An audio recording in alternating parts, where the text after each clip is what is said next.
Good evening and salutations, my Jade fans. Okay, so right off rip, I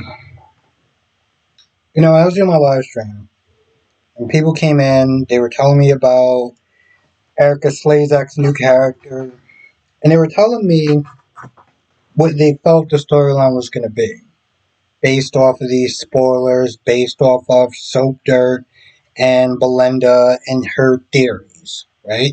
And I'm kind of glad that I really didn't watch the video, and I wasn't really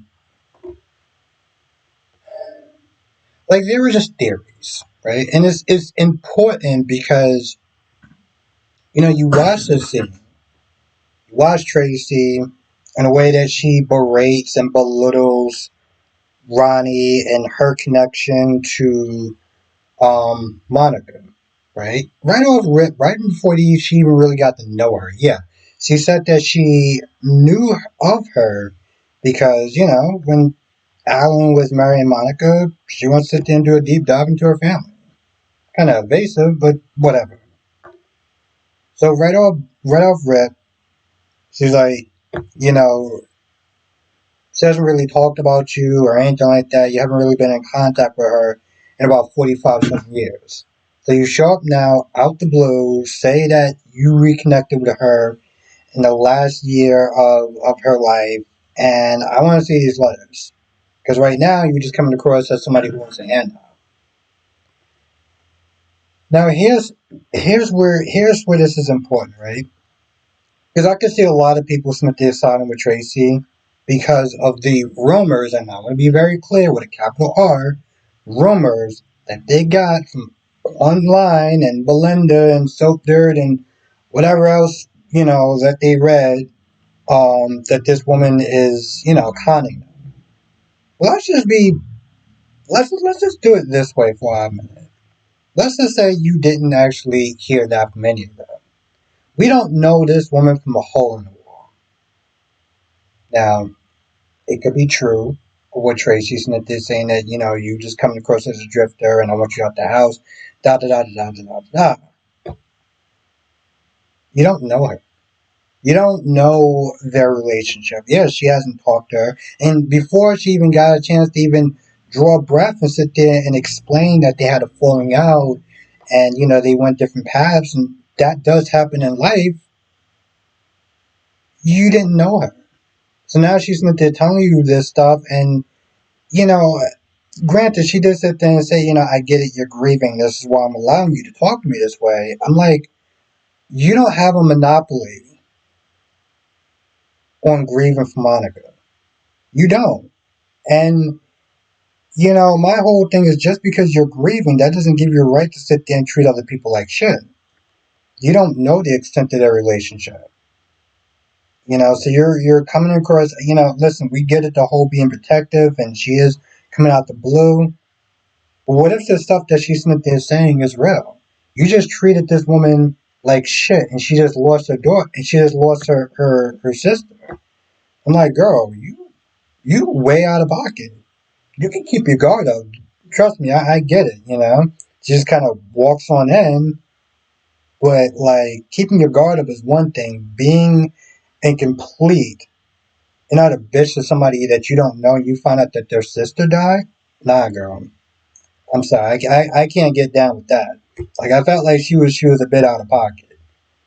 Um, so she leaves or whatever, but she does sit there and run into Sunny, and she's like, not letting this chick run me out of town. Now, for all I know, and whatever, she could be conning her, and we could sit there and say Tracy was right. But even if Tracy wasn't right, I'm like, girl, you didn't know her, and you could have been wrong. Just saying. Now, Christina and Molly apparently got invited by Michael to the house or whatever, right? And I think one of them said, listen, we would have been there, but we know that it was a private family gathering. And I'm like, well, technically speaking, y'all are family. Christina is Michael's sister, and by extension, Molly is Michael's cousin. So you certainly have the right to sit there and be there. You had more rights than Lucy did. Now we know it's because of scheduling and everything like that, but like still. Anyway, they come in, they see Jacinda, they act really awkward. They talk for a little bit, they right out the blue. Oh, where'd you meet her from or whatever, right? And then at some point, Michael's like, Christine's like, Michael, let me talk to you for a minute. And then Molly talks to Jacinda, which by the way, Molly comes across as hella awkward. I was like, girl, you need some friends. Okay, there's a reason why you kind of sit there talking about your love life with your mom because you need some friends. I'm not sitting there saying you can't have a good relationship with your mom, but you need some friends. Like I felt like that would have been more of a girlfriend kind of talk, not necessarily. Oh, by the way, I have feelings for her. Like I don't know. This comes across as hella awkward, and of course, Christina's just like, hey, listen, we need to be careful. It's a call girl, like same call girl that was having body shots, off of her by Drew. And she's just like, hey, listen, I'm trying to help. So eventually they leave. And then Molly's like, yeah, that's what Michael was trying to do. Trying to strengthen his alibi by sitting there having us come over to see her, making sure that Michael's okay just to kind of establish an alibi. And Jacinda even sat there and said to Michael, I don't know if that actually worked. Michael, he thanks her and everything like that. He's like, I should have made this about Monica, but he likes to sit there and think that Monica would approve of it, which she would. Um, Ava talks to Rick, says you got greedy. It wasn't even about her. It wasn't even about Rick choosing Liz over her. It was about her trying to. It was about him trying to get all that money. So he gives her. She gives him a pill, says that, she's entitled to money, which she's not. You're kind of a terrible person for stealing money from a child. Just saying, yeah, you did do something right when you saved Jason, but you're literally not there taking money from a damn child. So, um, talks to uh, Alexis for a little bit and then leaves. Now, Rick, he spit that thing out. It was a sleeping pill. And he realized that he got 10 days to sit there and get out before Ava sits there and snatches all that money. So he starts, like trying to pull away at the duct tape because I'm just like, did you really sit there and tie this man up with duct tape? Like, really? You couldn't bother to use handcuffs or anything like that? You just come on now. Listen, if Ava actually has a ball gag, I'm pretty sure she got handcuffs, okay? So there ain't no excuse why y'all decide to be cheap and fucking lazy and not go out and get some goddamn handcuffs. It would have been better if y'all would have used rope. Handcuffs would have been more sufficient, but y'all used duct tape, which eventually he does get out. See, Alexis is on the phone talking to her assistant. And Rick is just walking right on up the stairs. And you see in the previews that he has a knife, the same knife that Helena killed Alexa's mother with, right to her goddamn throat. So, like, if y'all wouldn't have been so goddamn cheap, it's gonna happen. Just saying. Now, eventually, Spinelli and Felicia realize that they got to tell James. He's still having a tough time with his mom being in a coma, and they tell him, "Hey, listen, your dad's alive." And at first, he doesn't believe it, but they really convince him that no, no, no, it was a mistake or whatever, and your dad really is alive. And you see towards the end, um, Spinelli,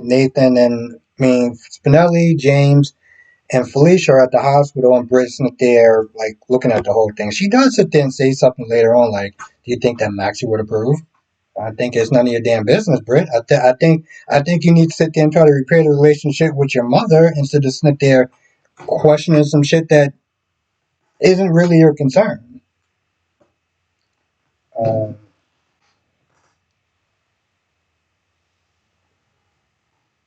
Now Nina brings both Britt and Liesel together to sit there and tell them both that Nathan is alive. Nathan is not there getting acquainted with Willow.